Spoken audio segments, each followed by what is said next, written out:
Then let's bring in Gabriel Negatu to try and figure out the potential range of impacts from the tariffs announced on the 2nd of April. He's a senior fellow at the Atlantic Council's Africa Centre. Thank you for your time this evening, as always, Mr. Negatu. So let's start with these new tariffs.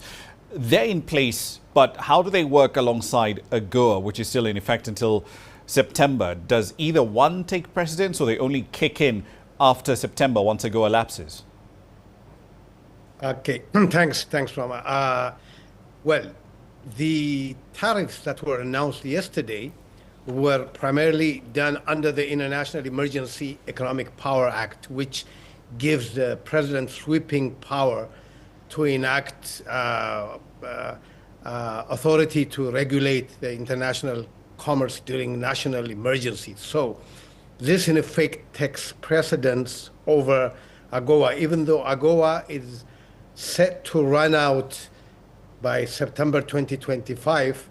The new tariffs introduced yesterday are set to be applied before AGOA's expiration. So given that the IEEPA allows the president to override existing trade agreements and during a declared national emergency, these new tariffs will take precedence over AGOA, and they go to effect on the 5th and the 9th of this month.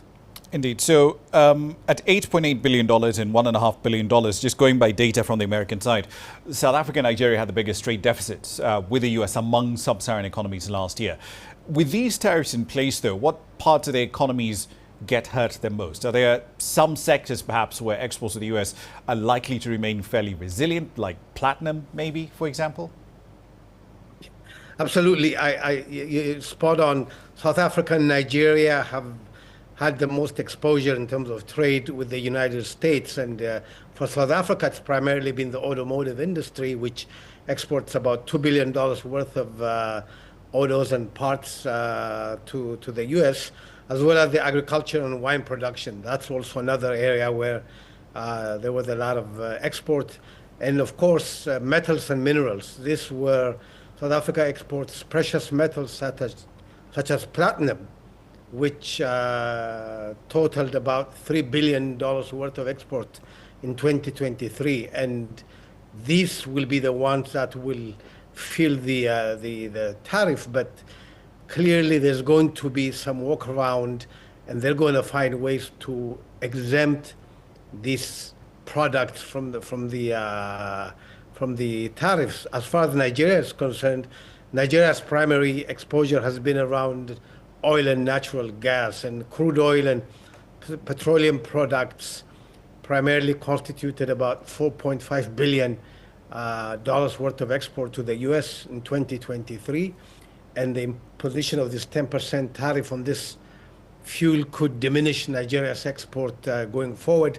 There's some agricultural products, but that is not significant. I think the potential resilience is that certain sectors will exhibit resilience despite the tariff. For instance, the platinum export, which is vital for industrial application, might maintain demand due to the limited global supply.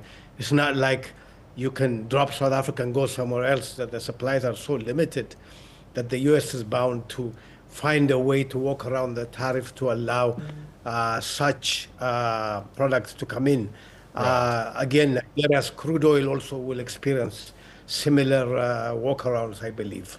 So Kenya's trade minister put out a statement today that was relatively interesting to read, because he's essentially saying that, look, this 10% tariff that has been imposed on all of Kenya's exports into the US, he says that essentially creates an opportunity to process and manufacture goods that are now more expensive from countries with higher tariffs. But it really isn't that simple, right? I mean, if you're looking at the textile and apparel sector, for example, it's not like Kenya can automatically become competitive virtually overnight with Bangladesh, for example, which has been exporting, tens of billions of dollars worth of textile and apparels into the American market for decades.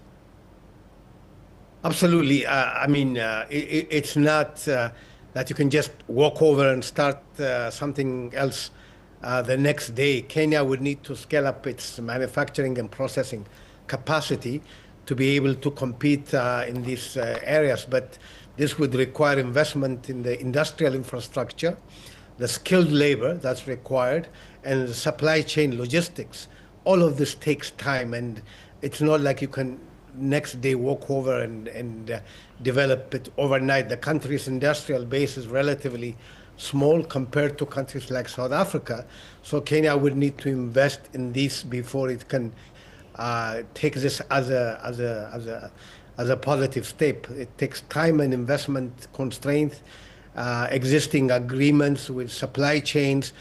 They're not going to drop Kenya and go, or drop somebody else and come to Kenya tomorrow.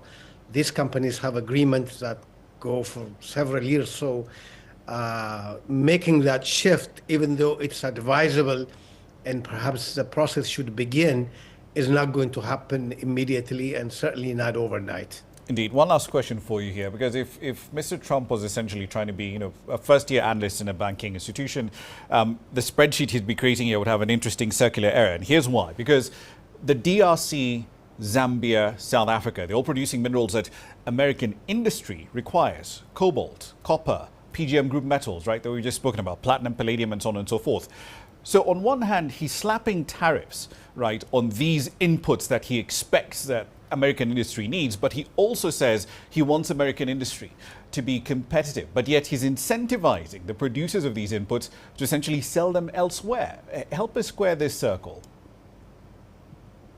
Well, that's a conundrum. That's the challenge in this scenario. You're trying to look tough on trade issues on one hand, while also trying to maintain your competitive and bring back onshore the manufacturing sector. You've given a very good example, Zambia, DRC. These are countries with minerals that are critical for U.S. economy as well as national interest. Electric vehicles and batteries rely on cobalt from DRC and copper from Zambia. Aerospace and the defense sector depend on platinum group metals from South Africa. Renewable energies like nickel, lithium, and others are metals that you cannot just source from somewhere else. So by imposing these tariffs, the U.S. Essentially forces companies to either pass this cost to the consumers, absorb the costs themselves, or source from alternative suppliers. And clearly we know the alternative suppliers don't exist, so because of limited resources. So, for example, the DRC supplies about 70% of the global cobalt. Now, where are you going to source that? South Africa dominates some of the minerals. Zambia remains the world's key copper supplier. So,